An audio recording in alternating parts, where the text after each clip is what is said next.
Muchas gracias, Jan, y muchas gracias a todos. Un placer para mí presentar a Marta. Marta es estudiante de doctorado en la Universidad del País Vasco y realizó su grado en psicología en la Universidad Autónoma de Madrid, graduándose en 2019, para luego realizar en 2020 un máster en neurociencia y en 2021 el máster interuniversitario en lógica y filosofía de la ciencia, en el módulo de filosofía de la mente y filosofía del lenguaje. Entre sus intereses tenemos la cognición situada, el enactivismo, las ciencias cognitivas, la filosofía de la tecnología, el diseño digital, etcétera. Y entre sus publicaciones pues, encontramos Situating Transparency and Extended Cognition Approach, que es el ensayo que resultó ganador en SWIP, en el premio SWIP Analytics en el año 2021, y Personal Autonomy and Digital Technology, an Active Sensory Motor Framework, que publica junto a Xavier Barandiarán. Nada, es un placer para mí presentar a Marta y escucharla hoy aquí. Vale, pues muchas gracias por la presentación, Violeta. Y nada, muchísimas gracias a las organizadoras de Filósofas en Streaming, a Margarita, Llanos y demás. Y nada, me hace muchísima ilusión participar. Y voy a compartir la pantalla. Que no me deja ahora compartirla, aunque la he probado antes y me dejaba. Marta, yo no te veo, no sé si me pasa solo a mí. Ah, ¿no? ¿No me ves? Yo tengo la cámara... se la ve. Ah, sí, vale, sí, se te ve. La veo. Vale, pues ya solo queda entonces que pueda compartir. Vale, ahora creo que ya sé que sí que me deja. Sí, ahora sí. Vale. Perfecto. Bueno, pues nada, pues entonces voy a comenzar. Espero no pasarme de tiempo, que siempre tiendo a hablar de más. Y nada, efectivamente, pues mi charla lleva por título Expertas por diseño, inmersión asimétrica en contextos digitales, y pues bueno, lo que voy a hacer es un poco hablar del tema. Para empezar, pues sí que quiero hacer un pequeño índice de lo que voy a tratar. Comenzaré primero haciendo una introducción del tema, no tanto del tema en sí, sino de dónde se sitúa el tema pues un poco en mi tesis doctoral y en relación con los dos artículos que ya ha presentado Violeta, para luego ya sí introducir en el punto 2 un poco más el tema en sí, hablar de engagement, de inmersión en el uso de la tecnología y de transparencia en el uso de la tecnología. Para después trasladar un poco a la cuestión o el tema de cómo caracterizan Dreyfus y otros autores la conducta experta y el desempeño habilidoso. Esto será un poco la introducción de la cuestión, y después ya pasaré a proponer un poco el enfoque que yo utilizo para abordar este tema, que es un enfoque en activo pues de la interacción sensomotora con las nuevas tecnologías y pues en este caso del problema un poco que me interesa, que es este problema de la inmersión. Y eso me llevará a poder hablar de que pues en ciertos casos se pueda dar un tipo de inmersión que considero una inmersión asimétrica y que nos lleva a hablar de que pues no seamos, o de que la descripción que se puede hacer de esa conducta no sea de una conducta experta como tal, sino de una conducta experta por diseño. Entonces, bueno, con eso ya llegaré a una serie de conclusiones y pequeñas implicaciones de esto. Entonces, bueno, como decía primero, situar un poco el tema. Como ya ha dicho Violeta, el artículo, el que fue mi primer artículo, fue el ensayo con el que pues, me dieron el premio de ensayo de SWIPA, así que aprovecho de nuevo para dar las gracias, que la verdad que fue una cosa que me hizo mucha ilusión, y que fue un ensayo que venía del trabajo que hice en el máster, pues el trabajo de fin de máster que dirigió Manolo Eras, y que giraba alrededor del problema de la transparencia y de la transparencia fenomenológica en la cognición extendida. La cognición extendida, pues bueno, entendida como este acercamiento a la cognición, que considera que, al menos en algunos casos, nuestra cognición se puede extender a elementos del entorno, a ciertas herramientas que utilizamos de determinada manera, que se puede considerar pues, que da lugar a casos de cognición extendida. Dentro de esta aproximación a la cognición, la transparencia fenomenológica, es decir, esta idea de utilizar las herramientas de manera fenomenológicamente transparente, sin tener que pensar sobre la herramienta o sobre nuestro uso de la herramienta, pues esto se considera un fuerte marcador de casos en los que se podría llegar a dar la cognición extendida, ¿no? Entonces, la transparencia, digamos que es un concepto bastante importante en la cognición extendida, pero se da la cuestión de que en relación con ciertas tecnologías, especialmente tecnologías, pues digamos, más recientes, tecnologías digitales y demás, se puede cumplir esta idea de transparencia fenomenológica en la que utilizamos la herramienta sin pensar sobre nuestro uso de la herramienta, pero tienen una cierta capacidad para dirigir nuestro comportamiento, ya sea porque cuentan con técnicas de inteligencia artificial, por ejemplo, o pues, bueno, tienen, digamos, datos almacenados en la nube, pueden conectarse con la nube y actualizarse de manera más rápida que otro tipo de tecnologías, pero el caso es que tienen una capacidad de dirigir el comportamiento que hace que sea un poco raro hablar de cognición extendida en la que igual tú no estás siendo el locus de control de tu comportamiento, pero sí que hay este carácter de transparencia fenomenológica y, pues bueno, el trabajo abordaba un poco esta aparente paradoja. Y esto mismo es de lo que voy a hablar hoy, o sea que me hace ilusión seguir un poco con la línea de mi doctorado que sigue analizando este problema. Lo que pasa es que, pues, digamos que el marco de la cognición extendida al final se me hacía un poco rígido para abordar este tema, porque todo, pues, al final siempre te tiende a depender la discusión sobre qué casos son cognición extendida, qué casos no, y pues bueno, al final creo que encorsetaba mucho la discusión y pues en mi doctorado, que además ahora ya trabajo con Xavier Barandiarán, que es mi director de tesis, que ha desarrollado un enfoque en activo, sensomotor, desde hace mucho tiempo, pues utilizo un enfoque diferente, que es un enfoque en activo, que ya presentaré un poco más adelante, pero pues digamos que al final el problema al que me enfrento es un poco esta misma cuestión de cómo ciertas tecnologías parece que dirigen nuestro comportamiento, tienen esa capacidad de dirigir nuestro comportamiento y cómo, pues, digamos, dar cuenta de nuestra experiencia con ellas. Entonces, bueno, lo que voy a presentar hoy es, no sé, igual un poco justo cómo fue mi traslado de un acercamiento a un acercamiento más en activo, por qué me resulta útil a mí el enfoque en activo sensomotor a nuestra relación con la tecnología. Entonces, toda esta cuestión de las nuevas tecnologías como tecnologías que utilizamos sin ser muy conscientes de su uso y demás, tiene mucho que ver con que la principal forma en la que utilizamos las tecnologías digitales, o al menos en lo que yo me quiero centrar, son las plataformas digitales, que, dado el contexto socioeconómico en el que pues, se han desarrollado, generalmente están diseñadas para el engagement de las usuarias, es decir, para que haya un cierto control comportamental. Esto sería puesto en términos de Shoshana Zuboff, que tiene este libro de La era del capitalismo de vigilancia y habla un poco de esta modificación comportamental o este control comportamental a través del diseño de las aplicaciones o de las plataformas, que asegura o que busca asegurar que las usuarias utilicen las plataformas pues, de manera recurrente, de manera estable y de manera duradera. Es decir, que las utilicemos muchas veces y que cuando las utilicemos estemos la mayor cantidad de tiempo posible en estas plataformas. Vale, entonces, digamos que tener en mente que este es un poco uno de los objetivos con los que se diseñan las aplicaciones es lo que motiva mi investigación.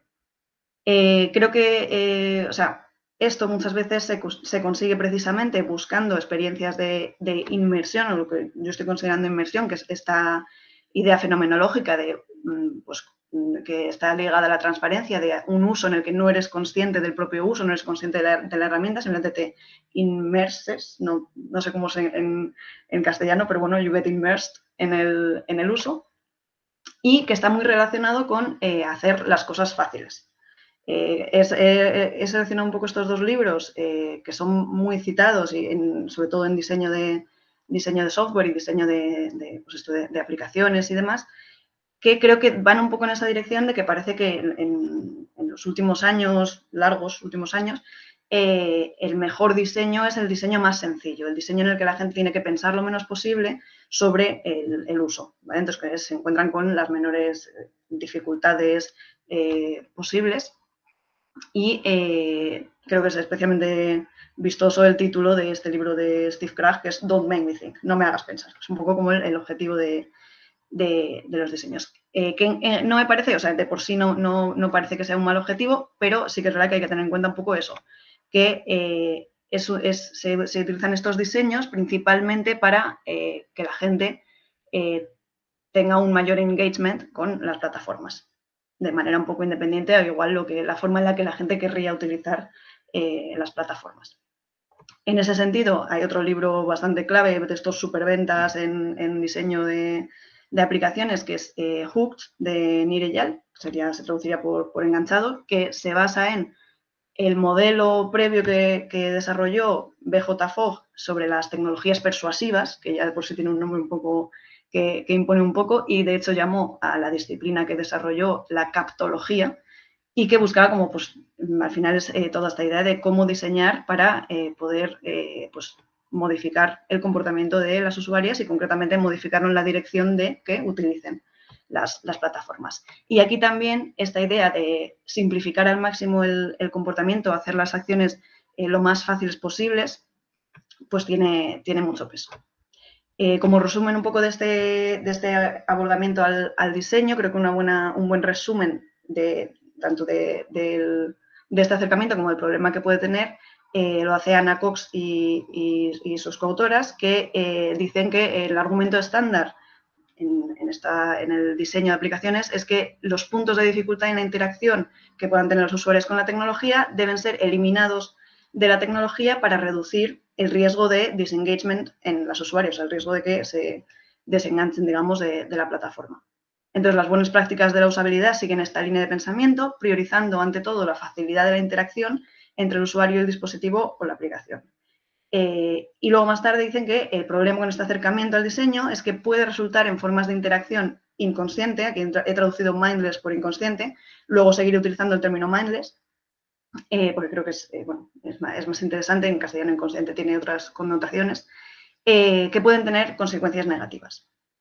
Entonces, esta idea de la interacción mindless creo que también se puede encontrar en nuestro lenguaje cotidiano, al menos en el lenguaje cotidiano de la gente que utilizamos mucho este tipo de plataformas en las que se habla muy a menudo del mindless scroll, ¿no? De como estar haciendo scroll, que es este gesto de como, pues, bajar hacia abajo el contenido y continuar viendo contenido de una manera como que nos damos cuenta de que termina siendo inconsciente. No estamos siendo en ningún momento conscientes de la herramienta, de nuestro uso de la herramienta, y pues creo que eso es una experiencia muy común que, por cómo están diseñadas estas plataformas, entre otras cosas, pues una se pone a ver TikToks y de repente ha pasado una hora y no te has dado cuenta de que has estado viendo TikToks durante toda una hora, ¿no? Entonces, pues bueno, esto es una cuestión que a mí me interesa de por sí, especialmente porque, pues eso, yo también soy usuaria de TikTok, he utilizado mucho tiempo TikTok, Twitter y demás aplicaciones, y me interesa mucho cómo la forma en la que están diseñadas pues puede llevar a un tipo de experiencias u otras. Pero luego esto sí que también me interesa porque resuena mucho con otras cuestiones, en principio, que no tienen relación en filosofía de la cognición o en filosofía en general, fenomenología particularmente, sobre pues ciertas experiencias en las que también hay un poco de debate sobre si hay papel, si la mente o la implicación mental o la implicación cognitiva, o depende de quién hable, se le llama de una forma u otra, pues cuál es el papel que tienen en estas experiencias. Concretamente, podemos hablar de, una forma en la que creo que es bastante reconocible esto, es el debate entre Dreyfus y McDowell sobre la acción cotidiana, en el que, pues, por un lado, la posición más dreyfusiana habla de que la mente, digamos, que se relega a un segundo plano en nuestro engagement con el mundo, en nuestra interacción con el mundo, mientras que pues otros autores como McDowell defienden una interacción con el mundo mucho más mediada por una cierta conceptualidad, una cierta racionalidad, que aún así también será de tipo situada. Y esta posición más dreyfusiana viene de recoger toda una tradición en fenomenología, en la que pues, dos figuras claves son Merleau-Ponty y Heidegger, y particularmente Heidegger, en la que se habla de este uso precisamente de las herramientas y este uso de la tecnología, en la que parece que hay como dos posiciones contrapuestas. La posición en la que estamos utilizando como tal la herramienta y en la que hay esta fenomenología, esa transparencia fenomenológica en la que no somos conscientes de nuestro uso de la herramienta, y otra posición incompatible con esta primera en la que podemos, si hay algún fallo en la herramienta, pues dar un paso atrás y implicar un poco una posición más que permite inspeccionar la herramienta, que implica lo mental y que eso permite un poco tomar conciencia de nuevo de nuestra propia acción y de la herramienta, y con ello pues inspeccionar la situación. Entonces, esta idea de que estos son dos actitudes, digamos, un poco contrapuestas, y que la mayoría del tiempo realmente en lo que estamos es en una actitud de uso de las herramientas, o digamos de interacción con el mundo de una manera fenomenológicamente transparente, pues es un poco lo que motiva a la posición de Dreyfus. Y Dreyfus, donde empieza a investigar todo esto, es en el comportamiento experto, ¿vale? Entonces, Dreyfus empieza a dialogar realmente con filósofos y filósofas de la inteligencia artificial, que en ese momento, en los 80, están intentando construir sistemas de inteligencia artificial que puedan performar en ámbitos concretos como los expertos humanos. Entonces, lo que piensan es como, bueno, no podemos meter en un ordenador todas las reglas inferenciales que hace una persona en su día a día, pero igual si disminuimos el rango de aplicación y nos centramos pues, en un robot que sea experto en medicina, pues sí que podemos conseguir ver, bueno, a ver qué reglas están siguiendo los expertos y las expertas, y vamos a intentar, pues digamos, meterlas en un ordenador y ver cómo pues ver en principio cómo se desenvuelve el conocimiento experto. Entonces, esto no termina, para Dreyfus no termina de funcionar, ni va a funcionar nunca, porque siguiendo esta idea heideggeriana, lo que piensa es que realmente los expertos y las expertas no utilizan reglas y no utilizan un comportamiento guiado por una implicación mental o por una implicación consciente en lo que están haciendo, sino que el comportamiento experto está caracterizado por un desempeño habilidoso, ¿vale? Entonces, mientras que los principiantes, en todo caso, sí que son los que tienen un comportamiento que está basado en reglas, según nos hacemos más expertos, la implicación mental va volviéndose menor, y esa implicación mental entendida como digamos, ser conscientes de nuestro comportamiento y seguir una serie de reglas o hacer una serie de inferencias, se va volviendo menor, y lo que caracteriza el comportamiento experto es lo que llama el desempeño habilidoso o skillful coping.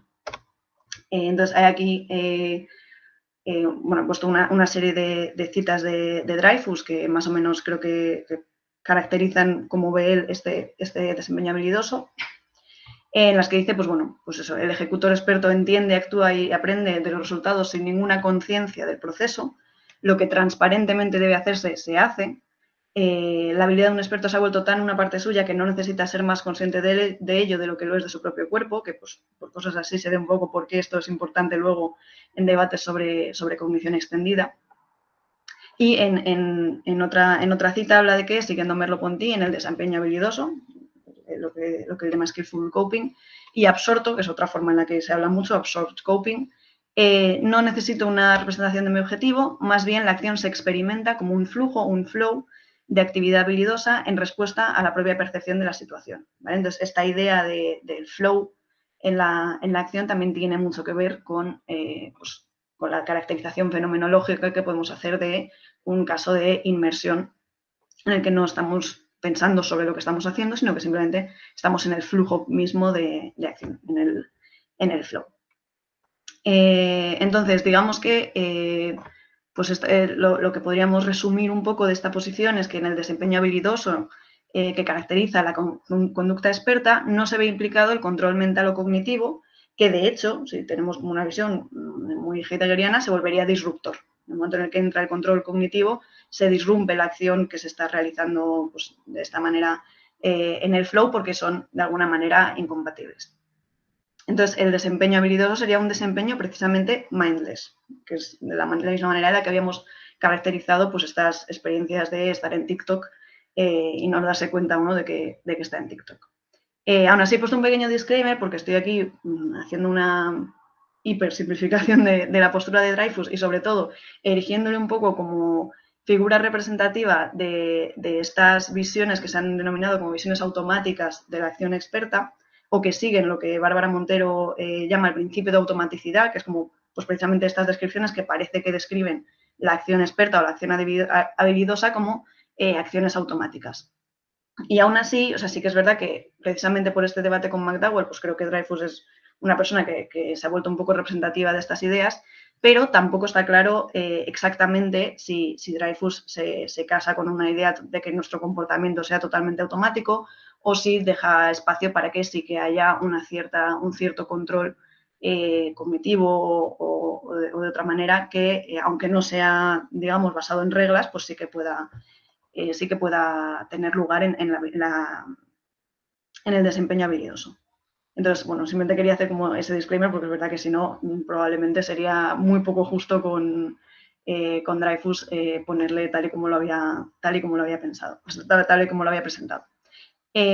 Aún así, bueno, en este caso para mí no es importante ahora mismo lo que es el debate, pues por ejemplo, entre Dreyfus y McDowell, simplemente me parece que es un buen telón de fondo, digamos, o un debate interesante en filosofía de la mente que se relaciona con el fenómeno que a mí me interesa y sobre todo que plantea esta paradoja de pues, cómo distinguimos los casos en los que la ejecución mindless es fruto de un desempeño habilidoso o de una ejecución experta, como pues, es el caso de cuando habla los casos que plantea Dreyfus, por ejemplo, pues, habla mucho de tenistas jugando al tenis de manera experta y demás, que entendemos que es, pues, efectivamente han llegado a ser expertos a partir de controlar su comportamiento de determinada manera.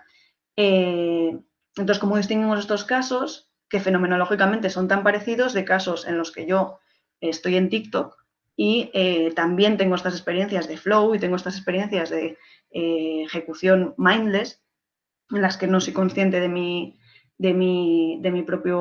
propia acción ni de la herramienta con la que realizo esa acción, ¿no? Entonces creo que este es un poco el contraste que me interesa. Creo que Dreyfus también tiene algún momento en el que pues, se ve, o sea, le hace falta un poco hablar de la diferencia entre este tipo de cosas. Obviamente no en el caso de TikTok, no habla de TikTok, pero bueno, de otros casos en los que hay que distinguir entre acciones que están bajo el control de la gente y acciones que son un poco impuestas, digamos, desde fuera. Entonces habla o sea, lo que dice es como que estamos en control de nuestros movimientos, en el sentido en el que podemos dejar de hacer lo que estamos haciendo si así lo deseamos, pero mis movimientos son causados por la gestalt formada por mí y mis actuaciones, ¿verdad? O sea, es decir, no pasamos a una descripción intelectualista en la que nos olvidamos de que estamos situadas en una acción concreta.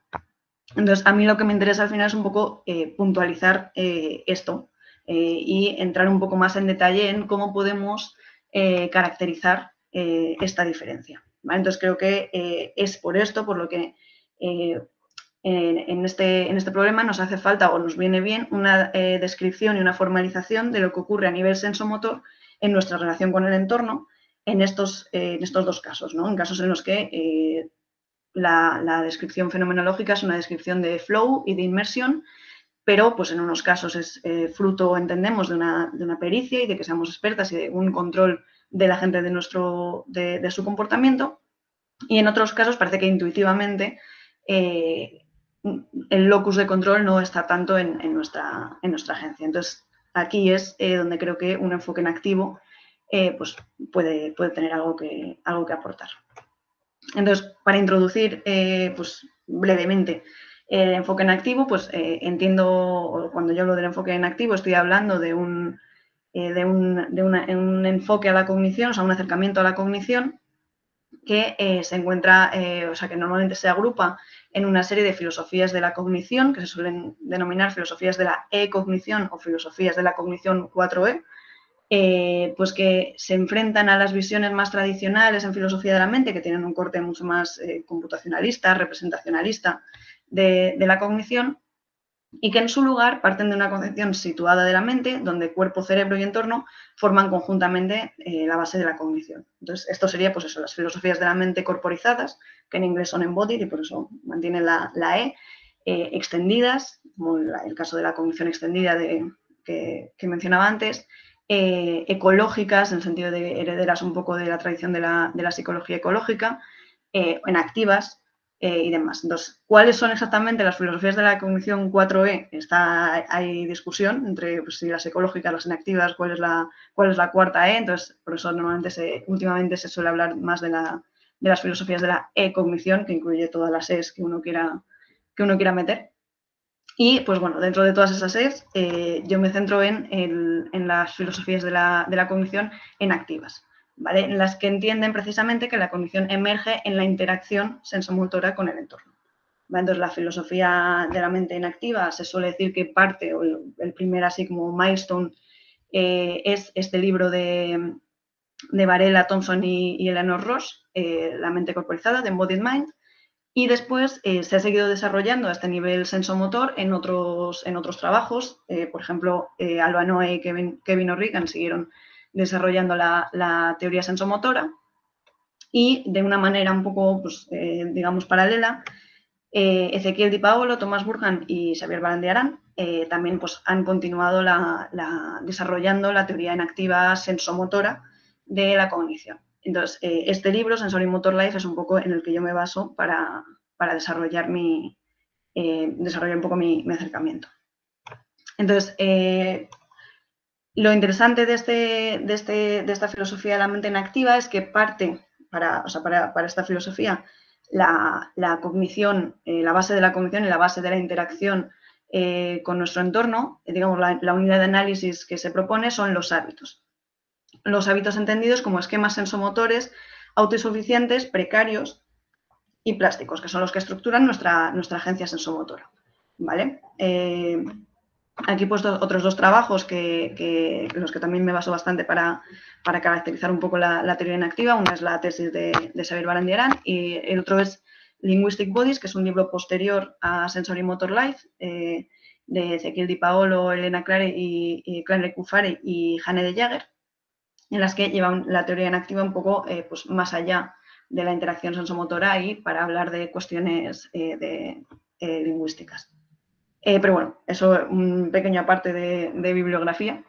Lo importante es eso, digamos que la parte, o sea, el elemento central en entender nuestra agencia sensomotora, que es un poco donde emerge la cognición, son estos hábitos que no es, digamos, la forma de entender los hábitos, no debería ser la forma que tenemos cotidianamente de hablar de los hábitos, como de yo tengo el hábito de hacer algo y solo hablo de los hábitos como pues, el hábito de levantarme a las 8 de la mañana, sino que son estructuras de patrones de coordinación que permean todas mis interacciones con el entorno y que se estabilizan a través de su frecuente en acción y dependen de esa frecuente en acción en un entorno que los codefine, con lo cual incorporan el entorno desde pues eso, desde la primera unidad de análisis posible de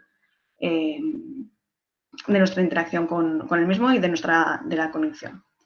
Entonces, bueno, aquí se puede ver cómo se formaliza, digamos, la estructura de los hábitos. Cada patrón de coordinación sería pues uno de estos. O sea, en este caso, este hábito está formado por 3 patrones de coordinación, A, B y C. Y estos patrones de coordinación, pues a base de su enacción conjunta, se van, digamos, estabilizando entre sí y creando pues, esta estructura nueva que es ya en sí el hábito, ¿vale? Que tiene este carácter precario, en tanto que depende de que se sigan actuando para que se mantenga como una estructura individualizada, ¿vale? Luego, los hábitos en sí, pues como digo, son digamos, la unidad básica de análisis. Entonces, un hábito bajo esa terminología, pues sería simplemente, pues, por ejemplo, el coger un vaso de agua y beber. O sea, la manera específica en la que yo coordino mis patrones o sea, en las que se estabilizan entre sí mis patrones de coordinación para que yo coja un vaso de agua y beba el vaso de agua, todo eso pues va a partir de una acción se va estabilizando en un hábito específico que sería ese. Pero en cualquier caso los hábitos, evidentemente, o sea, el coger el vaso de agua, por ejemplo, no aparece aisladamente, sino que aparecen en redes de hábitos. Ese hábito se relaciona con otro hábito distinto que puede ser pues, el de volver a dejar, por ejemplo, el vaso de agua o fregar el vaso de agua o demás, y que se van agrupando en las redes de hábitos que ya constituyen el nivel de las actividades, ¿vale? Y que del mismo modo que los hábitos eran un poco estructuras de patrones de coordinación sensomotora, pues las redes de hábitos son estructuras de hábitos, ¿vale? Y que por tanto también tienen este carácter precario en el que dependen de su enacción conjunta para mantener digamos, su individualidad y su existencia, ¿vale? Entonces tienen este carácter precario que es importante para, digamos, poder hablar de una cierta normatividad en cómo se estabilizan estas redes de hábitos. Entonces, bueno, o sea, igual, hay aquí una formalización de cómo se juntan entre sí los hábitos para dar lugar a redes de hábitos cada vez más complejas. Y en este nivel ya pues, podemos hablar de la agencia sensomotora. Es decir, surge un agente sensomotor que cumple una serie de requisitos que se han propuesto por estos autores dentro de la teoría enactiva para poder hablar de que hay propiamente hablando agencia. Estos criterios son que la individualidad, la normatividad y especialmente quiero remarcar la simetría interaccional. Es decir, que haya un agente individuado que se comporta de acuerdo a una normatividad propia, intrínseca, que se la da su propio carácter precario, o sea, el hecho de que necesita de esta enacción recurrente para subsistir y lo cual le dota de esta normatividad, de que hay ciertas enacciones viables que le mantienen su individualidad frente a otras circunstancias en las que se desmoronaría, digamos, la red de hábitos y simplemente dejaría de existir. Y todo esto, para poder permitir esa subsistencia, el agente actúa un poco como un locus de control que puede regular adaptativamente esa red de hábitos de acuerdo a estos criterios normativos definidos por la propia red. Y incluso el agente puede transformar el entorno para regular su acoplamiento con él y seguir manteniendo su existencia como individuo sensomotor, ¿vale? Entonces, esta idea de la simetría interaccional, de que al nivel de la agencia sensomotora tiene que haber un agente que es capaz de actuar sobre el entorno para regular su propia interacción con él y mantenerse como agente, es un poco aquí la clave. Entonces, si volvemos a bajarnos un poco a la idea esta del comportamiento experto y del desempeño habilidoso y demás, podríamos trasladarlo a términos enactivos, hablando de que la ejecución experta de una actividad o el desempeño habilidoso, pues dependería de la estabilización de una determinada red de hábitos para la actividad en cuestión. Entonces, esa estabilización que depende de su reiterada enacción, siguiendo un poco pues, esa regulación por parte de la gente para mantenerla. A este nivel también de la actividad aparece, o sea, se puede naturalizar y operacionalizar con estas formalizaciones ciertas dimensiones normativas de la acción y su correspondiente fenomenología, y entre ellas esta fenomenología de la inmersión. Entonces, he puesto aquí una cita sacada de este libro, de Sensory Motor Life, en la que precisamente hablan de la sensación de flow y de inmersión, que podría explicarse en términos inactivos en términos de relaciones coherentes de largo alcance entre esquemas sensomotores integrados. Es decir, se podrían explicar como básicamente una red robusta y estable de hábitos, ¿vale? O sea, tal y como se han definido los hábitos y las redes de hábitos, pues en una red, una red que se va volviendo robusta, que se va estableciendo por su propia enacción por parte de un agente que está regulándola, es lo que se podría traducir en esas experiencias que tenemos como expertas de flow y de inmersión en la acción, ¿vale? Una acción fluida. Entonces, bueno, pues eso, esta sería un poco la traducción en términos activos de este desempeño habilidoso y característico de la pericia y de esta fenomenología de la inmersión.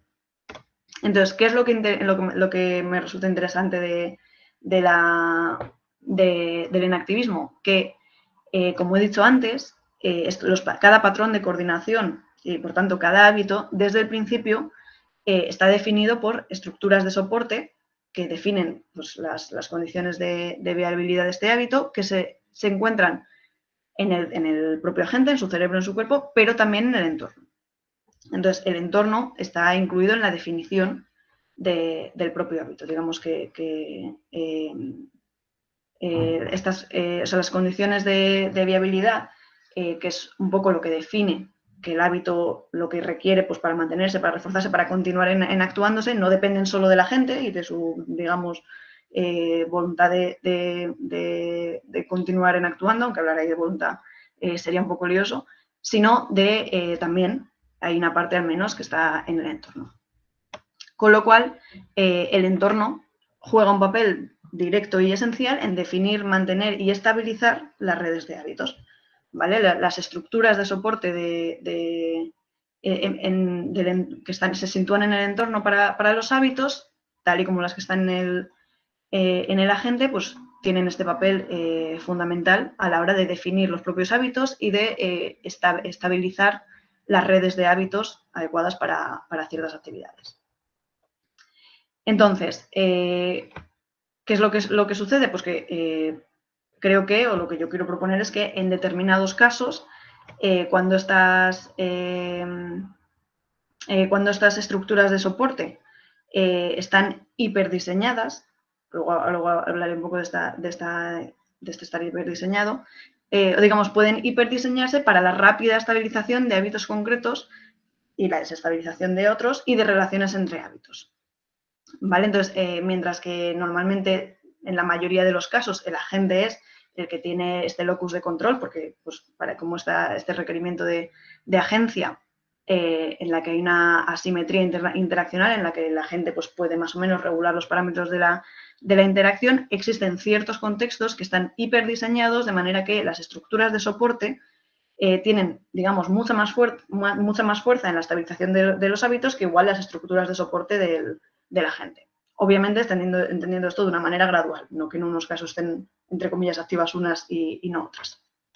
¿Vale? Entonces, el resultado de esto es que desde el inicio, o sea, desde las primeras veces que se empiezan a crear estos hábitos, se estabilizan redes muy robustas de hábitos que se vuelven, por tanto, o sea, que son mucho menos regulables por parte de la gente y que, por tanto, tienen un impacto directo en su agencia, que serían estos casos en los que estamos ante una inmersión asimétrica, en la que lo que está controlando la estabilización de los hábitos, la estabilización de las redes de hábitos, es el entorno, las estructuras de soporte del entorno, y no tanto las estructuras de soporte, o en menor medida de lo que serían normalmente las estructuras de soporte más de la gente.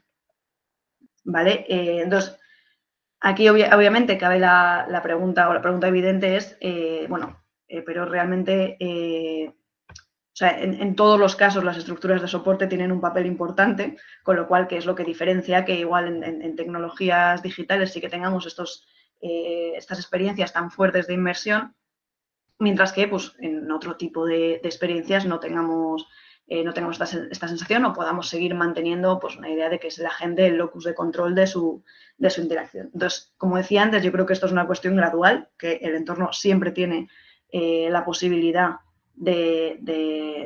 digamos, de desplazar un poquito el locus de control, pero específicamente en tecnologías digitales esto se vuelve más evidente porque digamos que todo el campo de interacción sensomotora que es relevante para la tarea en cuestión se puede diseñar al detalle, o sea, cada píxel es diseñable, entonces digamos que la capacidad que yo tengo de modificar y de diseñar las estructuras de soporte es mucho mayor que en un entorno analógico, digamos, en las que, pues bueno, hay otras restricciones de tipo físico mismamente que no permiten este hiperdiseño.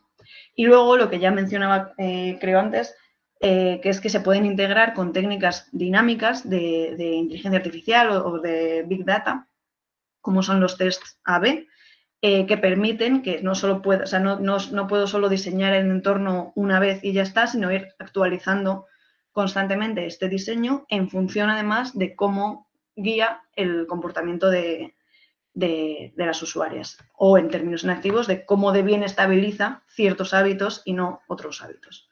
¿Vale? Entonces, los test A/B, que creo que no lo he explicado, es, digamos, que esta idea de que en muchos casos las empresas cuando tienen un cierto diseño de una página web o de una plataforma o lo que sea, pues a lo mejor quieren probar entre dos diseños, pues cuál tiene el resultado cuál lleva más fácilmente el resultado que quieran en ese momento, pues que se haga más clic en una parte de la pantalla o en otro.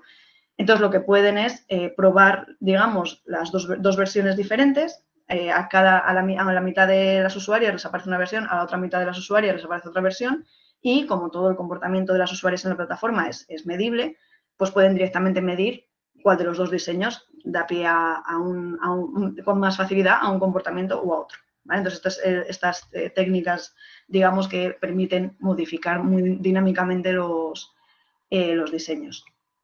Entonces, digamos que lo que creo es que esto permite explotar las estructuras de soporte del entorno para dar lugar a experiencias de inmersión asimétrica de formas que igual, hasta que no han llegado las tecnologías digitales, pues no se había podido hacer. Entonces, no creo que sea una diferencia cualitativa frente a otro tipo de entornos, sino cuantitativa, pero cuantitativa pues bastante grande. Y además está el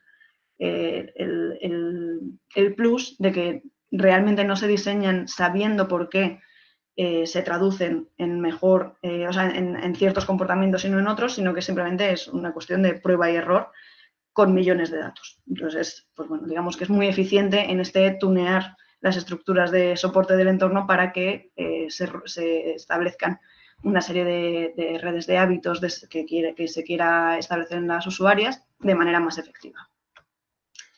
Entonces, un poco la conclusión a la que quiero llegar, o esta idea de expertas por diseño, es que mientras que en el caso de la verdadera pericia hay un desempeño habilidoso que está definido sobre todo por la capacidad agencial que tiene pues, el agente en cuestión, en esta pericia por diseño, cuando somos expertas por diseño, que habría que ver si es lo más útil llamar a eso pericia o ser expertas, lo que se están produciendo son experiencias de inmersión asimétricas que están fuertemente guiadas por el entorno. Entonces, creo que también aquí que las herramientas que tienen en activismo para, pues igual, modelizar estas relaciones en el entorno y quien está un poco guiando la estabilización de los hábitos, pues pueden ayudar a distinguir entre estos casos.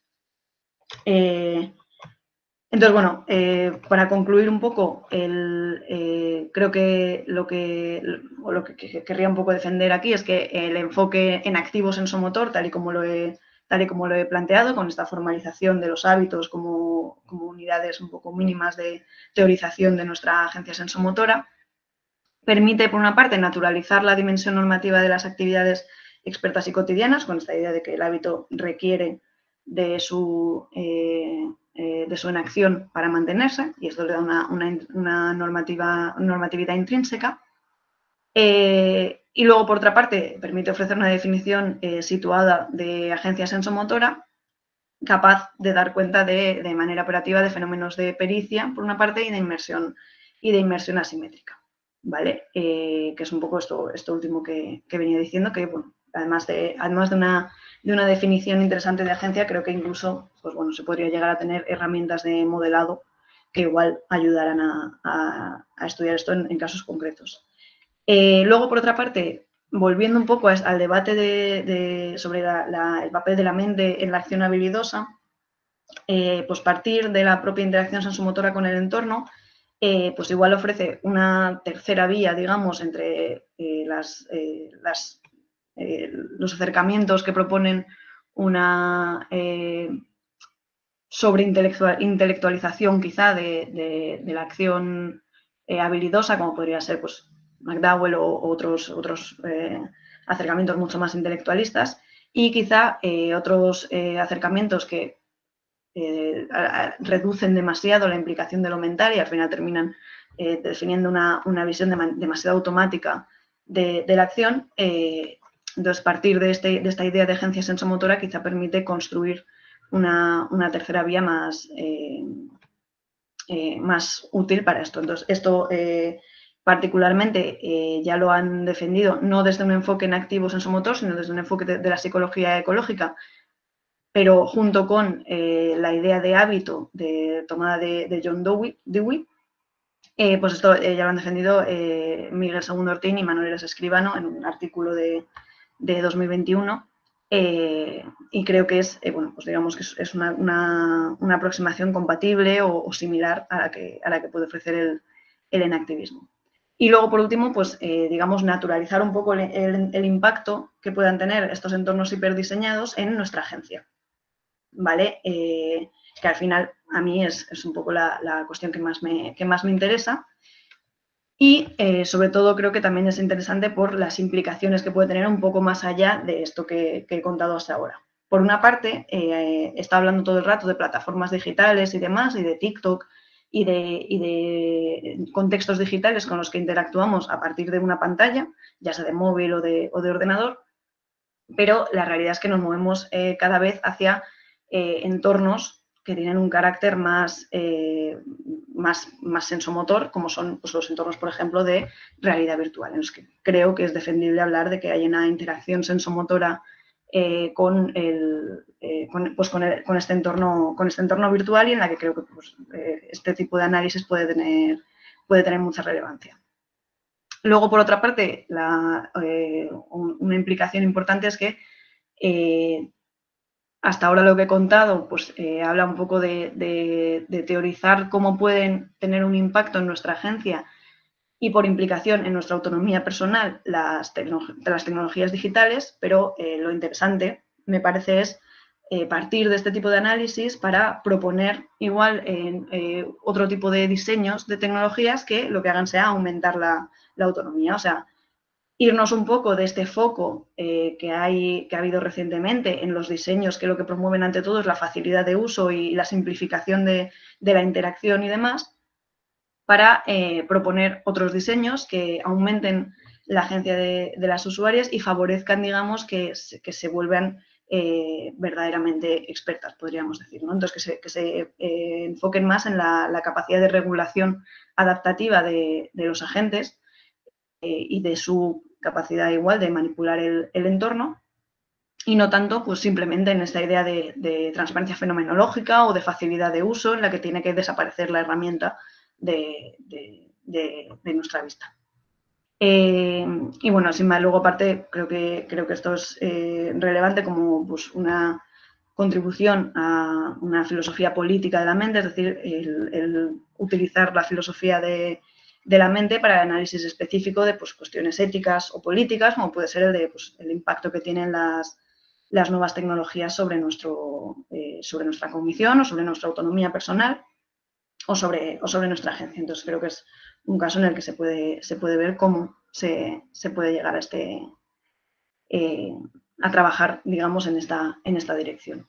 Y creo que he hablado súper rápido porque había calculado para 45 minutos y probablemente no me he quedado incluso menos de 45 minutos, pero bueno, esto es todo lo que quería contar. Si hay alguna cuestión que haya que aclarar o que debatir, pues estaré encantada de que la discutamos ahora. Muchas gracias.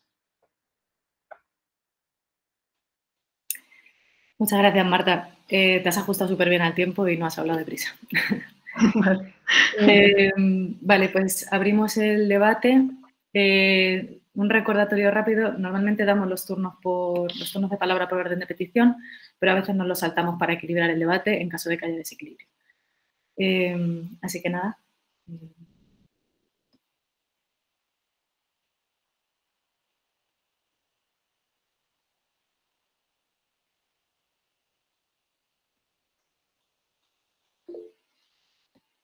María José. Muchas gracias, Marta. Muy bonita la explicación y muy interesante. Y tengo que decir, Llanos, que he levantado la mano y me he esperado muchos segundos porque nadie quería levantarla. Pero si hay alguien que se anime, yo me quito. Una cosa, Marta, me gusta mucho el enfoque, me gusta mucho. Además, estoy completamente de acuerdo. O sea, no hay ninguna discusión aquí. Pero hay algunas cosas que me chirrían, pero me chirrían porque me parece que a veces concedemos a nuestro contrincante filosófico más de lo que deberíamos.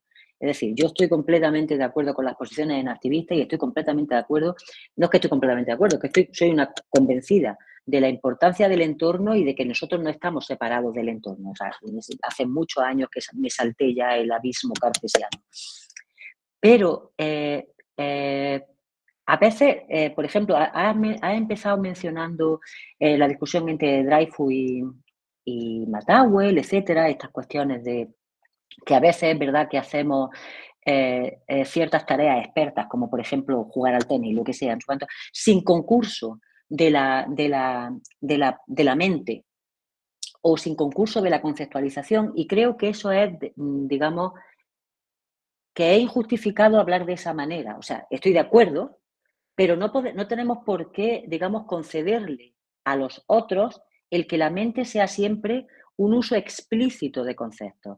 Yo no estoy del lado de McDowell, pero sí estoy del lado de Brandon. Es decir, y sí que hago la distinción entre nuestra vida conceptual explícita y nuestra vida conceptual implícita. Entonces, que efectivamente la inmensa mayoría de las cosas que hacemos son implícitamente conceptuales, sin ser explícitamente, y que la explicitación de esa conceptualización sí que sería disruptiva. Pero no hace falta, o sea, para mantener las tesis que tú mantienes, no hace falta decir que nos quitamos la mente, porque además tiene gracia cuando hablas, como tú, como los inactivistas, que tenéis todas mis simpatías, hablamos del cuerpo y el cerebro. Mira, el cerebro no es diferente del cuerpo. O sea, quiero decir, lo que pasa es que estamos diciendo cerebro porque nos da vergüenza decir mente. No, que digan mente, que no pasa nada. Lo que pasa es que no es la mente de la filosofía clásica. Y en ese sentido quiero decir que a lo mejor sirve igual. O sea, yo creo que los humanos no somos capaces de hacer nada sin el concurso de conceptos. Pero estoy completamente de acuerdo en la idea de que nuestros conceptos no son algo separado del entorno. Es que ni siquiera tienen sentido separados del entorno. Entonces, y además voy a hacer una referencia bibliográfica sorprendente, porque leemos la historia de la filosofía en muchos casos de manera equivocada. Esta discusión ya la tuvieron Hilbert y Frege, hablando de la importancia de la formalización. Es decir, y los dos lo que mantenían es que, digamos, las discusiones formalizadas o las disciplinas formalizadas son esencialmente conceptuales. Lo que pasa es que necesitamos convertirlas en hábitos para poder llegar suficientemente lejos. Y los dos ejemplos que ponía Frege es una metáfora, que es la del árbol, dice el árbol tiene que estar endurecido, es decir, el hábito del tenista o lo que sea, endurecido porque si no, no llega lejos, pero tiene que estar fresco por arriba porque si no, no tiene vida. Es decir, el hábito tiene que tener vida conceptual, o sea, que si, me da igual, porque si no, no tiene vida. Lo que pasa es que no tienes por qué estar de una manera, como si dijéramos, intelectualista, continuamente mirándote. Pero el otro ejemplo que utiliza Frege es el del pianista. Un pianista no puede estar pensando dónde pone los dedos. ¿Significa eso que es un hábito mindless? No, no lo es. ¿Me explico? Entonces, por eso digo que me gusta muchísimo el enfoque, pero creo que a lo mejor haríamos bien en recuperar cierta idea de mente que no es la cartesiana, que no es la representacionalista, en eso estoy completamente de acuerdo con el activismo, pero que eso no nos haga, digamos, pensar que hay un tipo de actividad que es humana de ningún tipo que sea mindless. Yo creo que eso no existe. Pero en fin, que no sé si... Pero quiero decir que me ha encantado tu explicación y que estoy completamente de acuerdo. Jo, muchas gracias. Y sí, no, yo también estoy totalmente de acuerdo. Y es verdad que probablemente tal y como lo he presentado hoy, pues efectivamente estaba como concediendo un poco el reino de lo mental a ese tener que pues a ese intelectualizar la acción. Y yo también estoy de acuerdo en que en absoluto lo que hay que hacer es construir una alternativa en la que la mente se entienda desde esa interacción. Entonces, sí, además no conocía los ejemplos que has mencionado de Frege y demás, y la verdad que tengo ganas de mirarlos. Pero vamos, es que eso, simplemente es que es muy sorprendente, porque la gente mira a Frege como si fuera una antiguaya. No.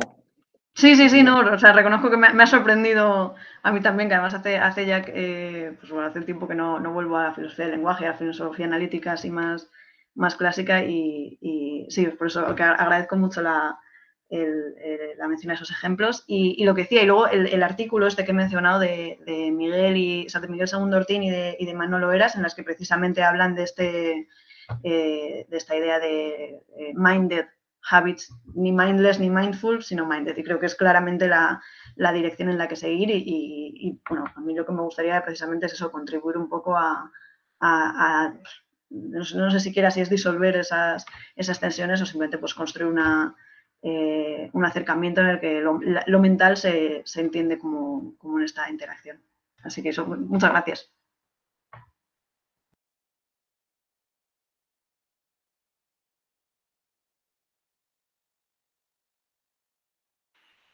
María, a cara.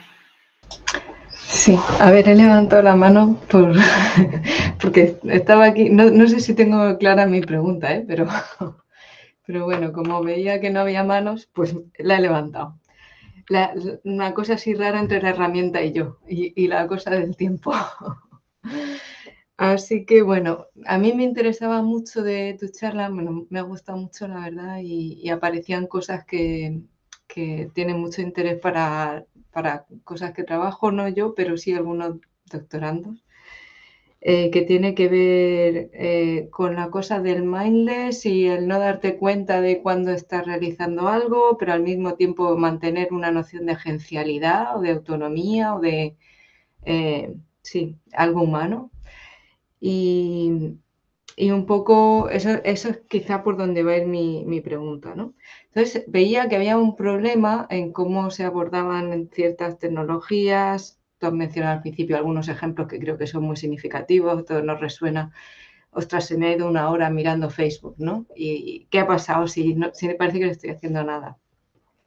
Entonces, bueno, estaba pensando si aquí el problema, usando tu terminología, y por un poco trazar una distinción con casos como el tenis, el piano y otros que se han mencionado y estas nuevas tecnologías, es que hay una cosa que no estaría presente en estos casos, no sé si esto es correcto o no, que es que no es posible una cosa que sí parece, pero no estoy segura, estar posible en otros, que es la modificación del entorno por el propio agente. Pero esto tampoco lo tengo tan claro, porque al fin y al cabo, en el pianista esto no es así. No modifica la herramienta, ni puede modificarla. Bueno, no sé, a lo mejor algún pianista acaba desarrollando un nuevo piano en algún sentido porque busca un sonido que no consigue con el piano tradicional y acaba empeñándose en modificar el piano, ¿no? Pero no es esto lo que suele pasar. Entonces, esta idea de la posibilidad de interactuar y que el propio hábito tenga agencialidad en el sentido de que en ese ejercicio de la agencialidad se cambia la herramienta o se cambia, no sé. Yo lo veía como interesante, pero tampoco lo terminaba de ver. Entonces, te quería preguntar por esta cuestión para que abundaras un poco más, porque me parecía que esa idea aparecía en lo que tienen de problemático estas herramientas que tú mencionabas, sobre todo como más bloqueadoras de la agencialidad y de la creatividad o de, no sé. Bueno, que si podías desarrollar un poco más eso y aclararlo un poco más. Muchísimas gracias. Sí, eso, hijo, me parece, o sea, muchas gracias por la pregunta y a mí es un tema que, o sea, me parece muy interesante, además o de la parte de mi investigación que más me está, yo creo, gustando es simplemente como la relación con la tecnología en general y de un poco como la relación con la tecnología como una especie de conducta adaptativa, porque efectivamente creo que hay muchos casos en los que no se puede decir. O sea, el ejemplo que has puesto del pianista me parece muy bueno. Efectivamente, no estás, o sea, el piano te viene construido y tú no modificas más el piano. Y probablemente, pues bueno, efectivamente haya casos en los que no sea así. Habría que ver, o sea, creo que una cuestión importante es digamos, hacer un poco zoom out y salir de la agencia individual y pensar un poco más en la agencia colectiva, si podemos pensar un poco como o histórica de cómo se han construido esas herramientas. Entonces, sí que yo tiendo a tener una noción del comportamiento técnico de la tecnología como algo que responde a pues, esta agencia individual que busca regular su interacción con el entorno, entonces modifica el entorno, tal. Pero creo que eso al final es limitado. Hacer un análisis a este nivel puramente como de interacción sensomotora individual para hablar de igual de algún palo con el que te construyes un en los inicios de lo que es el comportamiento técnico, vale, pero luego ya la tecnología alcanza como otra dimensión mucho más colectiva en la que se van sedimentando, el comportamiento técnico se sedimenta en formas tecnológicas que se heredan de unos agentes a otros y la cuestión es si esas tecnologías se han construido con el objetivo de modificar el comportamiento de otras personas en determinada dirección o no. Entonces ahí creo que es un poco que precisamente el hecho de que unas tecnologías estén diseñadas para regular el comportamiento de otras personas, o sea, regular mis redes de hábitos de una determinada manera, y el grado en el que lo hacen es lo que puede responder un poco a esa pregunta. Pero creo que, o sea, efectivamente, la clave no está en mi interacción con la tecnología y ya está. Hay que abrir un poco el foco. Y en ese sentido, o sea, a mí precisamente, por eso decía también que lo que me interesa sobre todo es a un nivel más positivo de pensar como, bueno, partiendo un poco de este análisis y asumiendo mínimamente como este análisis, pues cómo podemos hacer tecnologías que aumenten la autonomía o la agencia de las usuarias.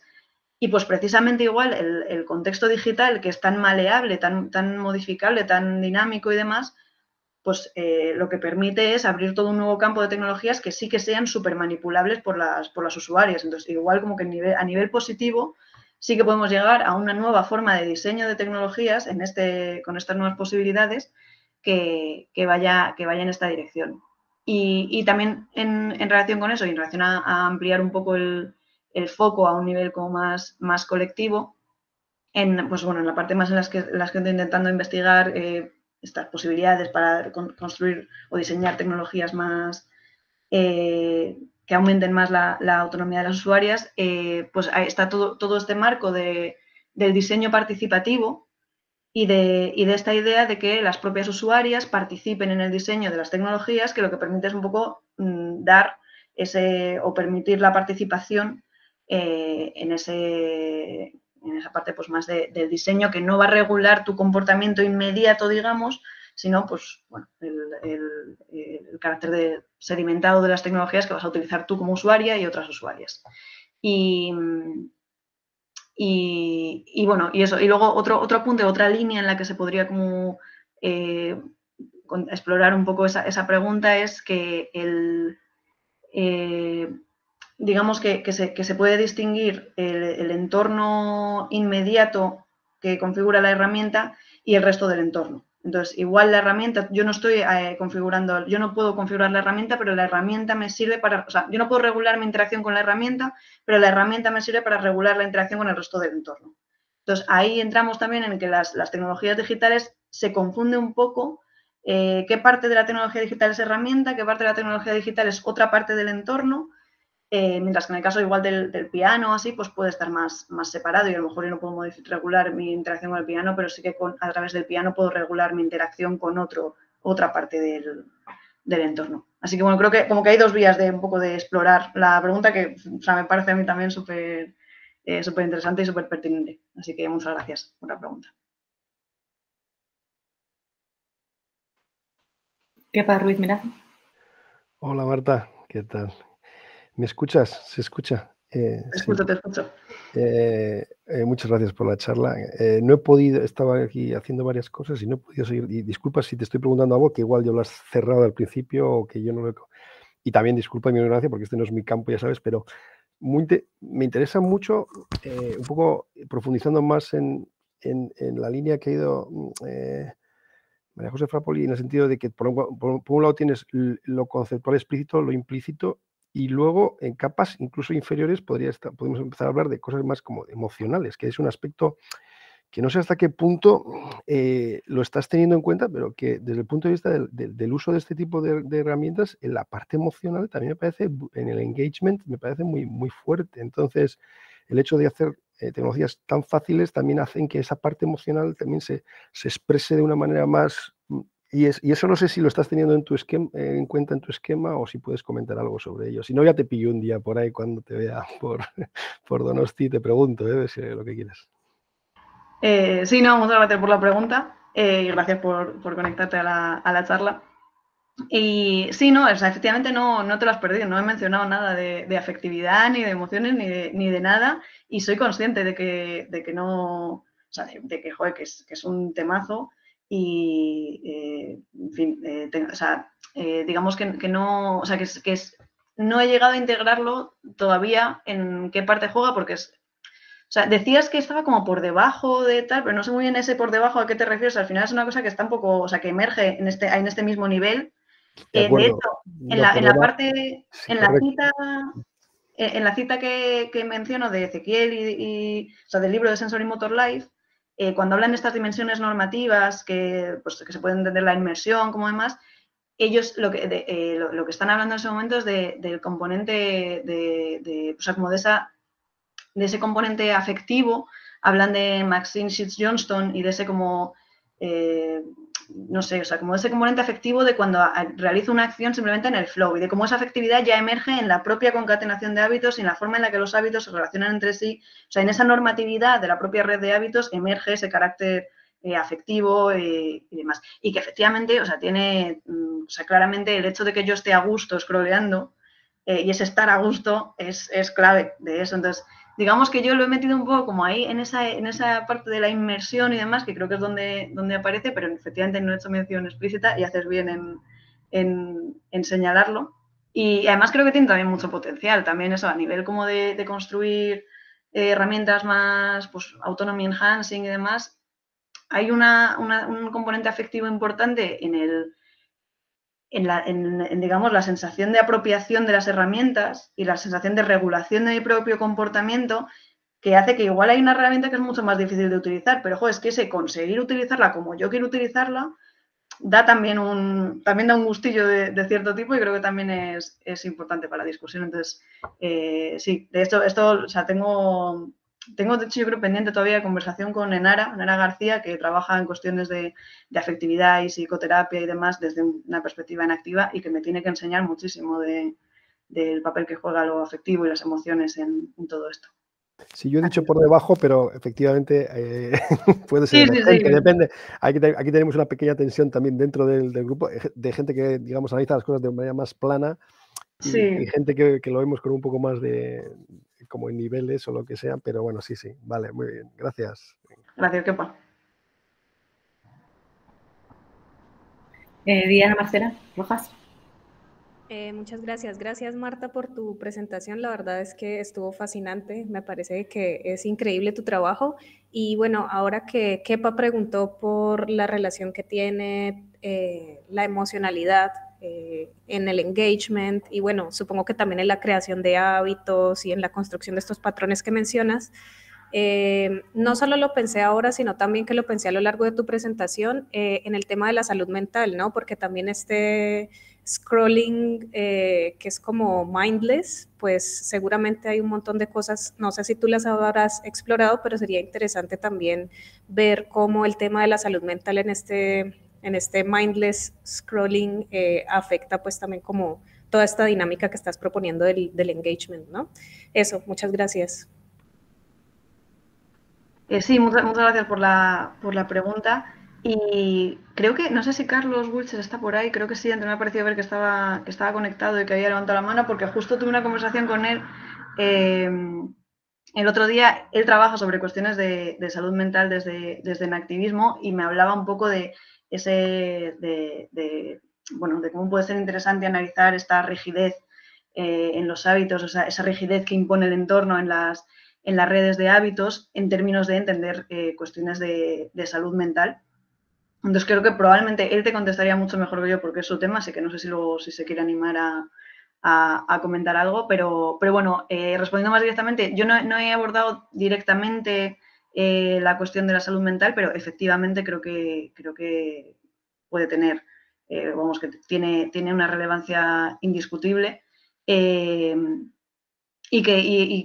sobre todo eso, que creo que sí que hay muchas formas de abordarlo y formas bastante novedosas y que pueden, digamos, aportar factores, o sea, explicaciones un poco distintas y fructíferas a cuestiones sobre salud mental, sobre cómo el entorno afecta directamente tus redes de hábitos que luego te constituyen a ti como agente. Entonces, yo no yo no me he metido, digamos, al menos todavía, en ese tema de manera directa, pero sé que hay gente que está haciendo trabajos chulos en esa dirección, así que, bueno, Carlos Wilches creo que estaba por ahí, si seguro que tiene alguna cosa que decir sobre ello.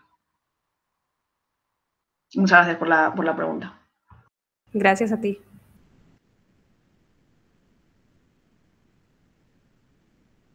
Violeta Conde.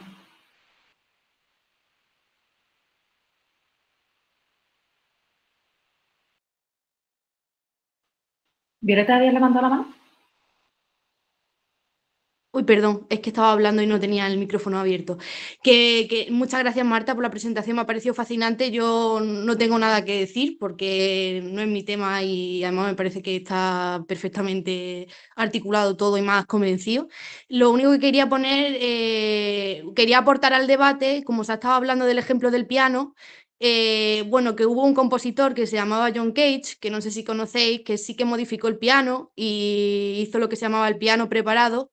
Y bueno, que si existe esa modificación, que no es que te venga el piano dado y tú haces, sino que este autor sí que, este compositor sí que lo hizo. No sé si se te puede servir como ejemplo de cómo modificamos la tecnología y bueno, era eso, que no es que no es tan claro que el piano te lo den ya y tú pueda hacer eso. Nada, era simplemente una aportación ahí por si a alguien le interesa. Muchas gracias, Violeta. Pues sí, la verdad que no conocía, o sea, conocía a John Cage, pero no sabía lo de ¿cómo era el piano preparado? ¿Es? Piano preparado. Piano preparado. Sí, no sabía, pero vamos, me parece, o sea, sí, me parece súper interesante y efectivamente, o sea, es que es eso, hay una tensión entre, yo creo que eso, que el comportamiento técnico es de por sí un comportamiento regulativo y adaptativo y que lo que buscas es modificar el entorno para, pues bueno, para regular tu comportamiento y que efectivamente pues eso o sea, probablemente con casi cualquier tecnología se siga dando. Hay como esa, digamos, no sé la palabra, bueno, que en casos concretos como este se puede dar y se va un poco más allá de la tecnología, en otros casos nos limitamos al uso que nos viene como impuesto por la tecnología y aún así somos agentes que estamos como en plena, digamos, capacidad de nuestra agencia, pero sí, efectivamente creo que es buen ejemplo para un poco, o sea, sobre todo eso, para lo que, como para caracterizar un poco el comportamiento técnico en sí, de querer siempre un poco seguir modificando la herramienta y que siempre termina siendo un comportamiento que busca modificar el entorno. Y de hecho, también eso me recordaba que precisamente en textos de Dreyfus y demás, en esta conducta experta, digamos que el último estadio de cuando ya eres hiperexperta, o sea, súper experta, se caracteriza por esa creatividad en buscar nuevas formas de interaccionar con el entorno. Entonces, o sea, efectivamente creo que es como pues eso, como la agencia técnica, digamos, en su máximo exponente, el caso de Cage. Así que sí, muchas gracias por la la aportación. Lo buscaré luego en YouTube o algo, a ver si hay algún vídeo de ello.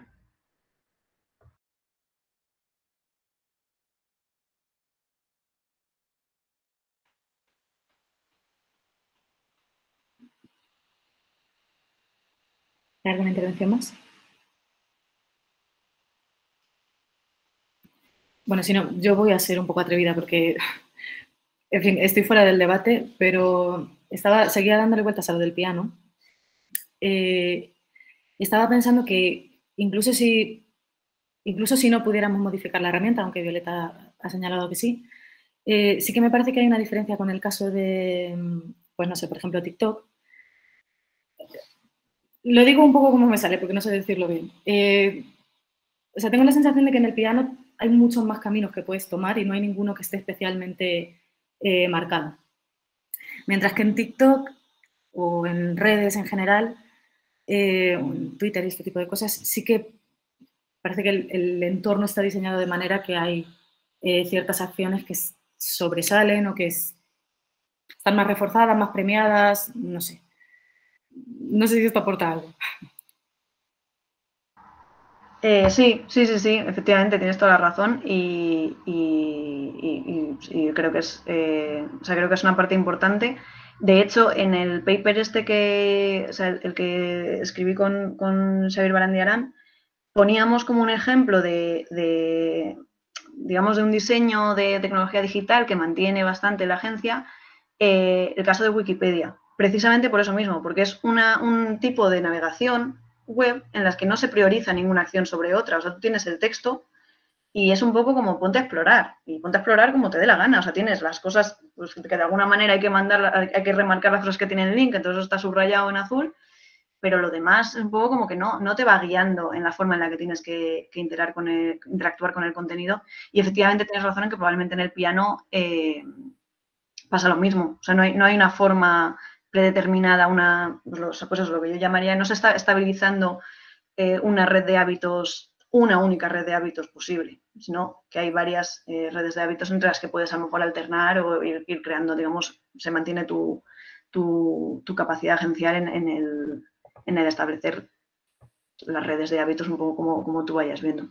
Entonces, o sea, sí que creo que es efectivamente una contribución importante al debate y a diferenciar entre ese tipo de tecnologías. Y eso, o sea, esa capacidad de como de que unas guían la acción y demás, tiene mucho que ver también con lo que se suele hablar de la economía de la atención en las redes sociales y demás, que al final es como que parece que todo depende de guiar la atención, lo que se suele entender como la atención de determinadas maneras. Y hay ahí todo un trabajo de reconceptualizar qué implica esa atención, sobre todo en relación con la acción, que creo que es, en fin, que es interesante para hacer y que va un poco en la línea de lo que comentabas. Gracias. Gracias. Irene Adán. Hola, buenas. Bueno, lo primero, perdón que tengo poca voz. Nada, primero decir que me ha gustado mucho también la charla. Yo quería preguntar un poco así desde una intuición que me ha surgido hacia el final de la charla a raíz de lo que Marta has comentado un poco sobre posibles aplicaciones o implicaciones éticas, porque tanto desde mi propio uso como desde un poco la valoración, ¿no? O la atención a pues, lo que se dice en torno a tanto el uso de aplicaciones, creo, pues sobre todo como Instagram y TikTok, ¿no? Quizás lo más sonado, sobre todo en relación a las personas más jóvenes, ¿no? Y a veces incluso pues un poco no tanto desde un aprendizaje o determinados usos, ¿no? Con las herramientas, sino como directamente pues un aplazamiento de la edad de uso, ¿no? No sé si me estoy explicando. Te quería preguntar un poco si tú has reflexionado un poco sobre este tema en torno a, pues, desde diferentes sesgos o implicaciones en base a la edad o incluso por otros tipos de sesgos, vaya, sobre el tema. Era un poco lo que quería, más desde la ética, la filosofía política, si lo habías tenido en cuenta o lo estabas teniendo en cuenta ahora. Muchas gracias. Sí, hijo, muchas gracias, Irene. O sea, es un tema controvertido lo de la edad de de cuándo empezamos o cuándo sería bueno que empezáramos a utilizarlas y demás, porque, o sea, un poco casi por mi edad, porque por un lado, a veces como que mi investigación me lleva a pensar como de vamos a retrasar lo máximo posible la edad de comenzar a utilizar estas plataformas, y concretamente me refiero a esas plataformas que tienen ese tipo de diseño y no a cualquier tecnología digital. Pero por otra parte, yo empecé a utilizarlas desde pequeña y me parece que son una parte ahora mismo como muy importante de cómo socializamos y de cómo nos, en fin, cómo nos relacionamos con el entorno tecnológico, con el entorno social y demás. Entonces, siempre soy un poco reticente de llegar a conclusiones drásticas sobre pues, prohibir uso y demás. Y por eso siempre, también en las respuestas y demás, siempre tiro mucho más a lo propositivo y demás, porque reconozco que me cuesta mucho dar, digamos, respuestas o criterios sobre cuestiones, digamos, más de actuación, pues eso es lo que dices, de actuación política o de cómo habría que regular usos, porque creo que se van completamente de lo que yo de momento puedo aportar. Y que tienen que estar ahí, pero no me atrevo pues, yo qué sé, a mojarme en si habría que limitar la edad pues, con la que se empiezan a utilizar estas tecnologías, si habría que prohibir ciertas tecnologías o otras, o sí que creo que probablemente vaya por una cuestión de, digamos, de hacer un buen análisis de cómo están diseñadas las tecnologías y hacer requisitos para cómo se tienen que diseñar estas tecnologías. Pero más allá de eso, pues digamos que yo me limito a hacer como mi análisis desde esa parcela, que creo que, pues eso, que tiene una gran implicación política, pero bueno, para eso están los grupos y los trabajos interdisciplinares en los que luego hay gente que tiene más capacidad de traducir eso en actuaciones políticas específicas. Pero vamos, o sea, efectivamente me parece pues bueno, un tema no solo muy relevante, sino para lo que quiere ser relevante mi investigación. Así que sí, gracias por ponerlo sobre la mesa. Gracias a ti.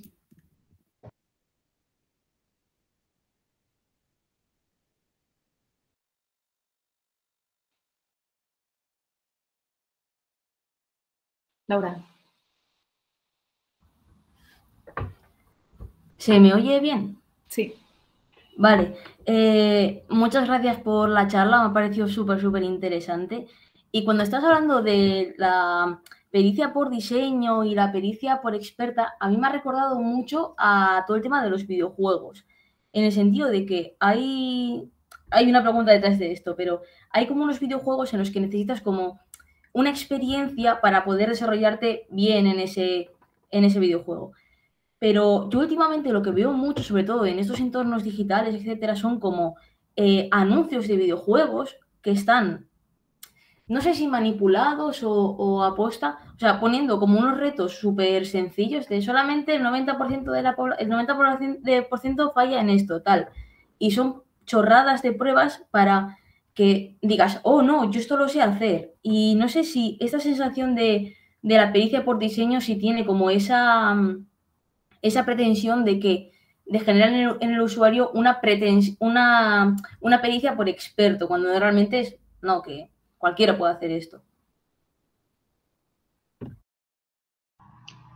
Sí, Jo, muchas gracias, Laura, por la pregunta y por conectarte a la charla. Me hace ilusión verte aquí. Y sí, o sea, totalmente. Bueno, el tema de los videojuegos es que la verdad que es súper relevante en sí para la investigación, porque es verdad que hay muchísimas cosas de usabilidad y de pues, inmersión en contextos digitales y demás. Todo se ha desarrollado en el mundo de los videojuegos, o sea que es, sin duda es como un poco el lugar donde ir a buscar cosas para pensar en estos temas. Y sí, totalmente. O sea, de hecho hay mucho, o sea, no me acuerdo en qué libro era, había un libro de divulgación de, pues un poco de este tipo de diseños que buscan un poco manipular al usuario. Creo que era en el de Irresistibles, de Adam Alter, que hablaba mucho de los juegos de móvil.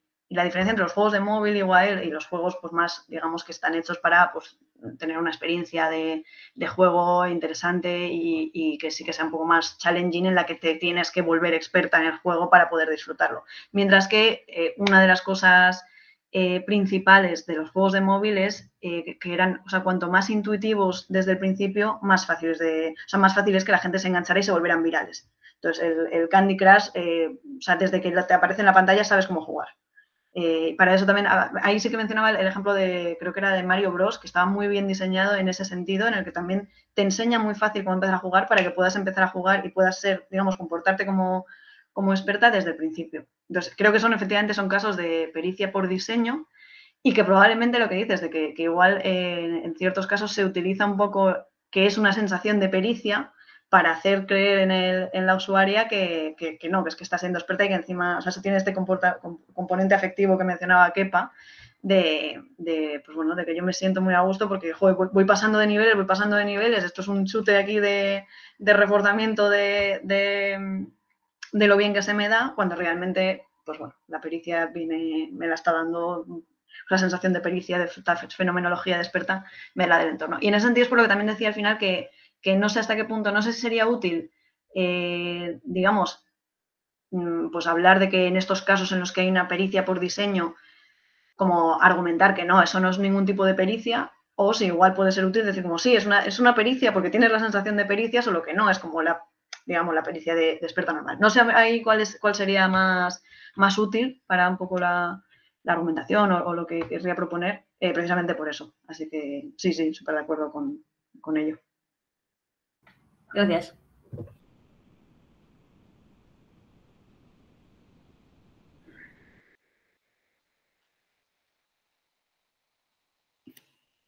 ¿Hay alguna intervención más?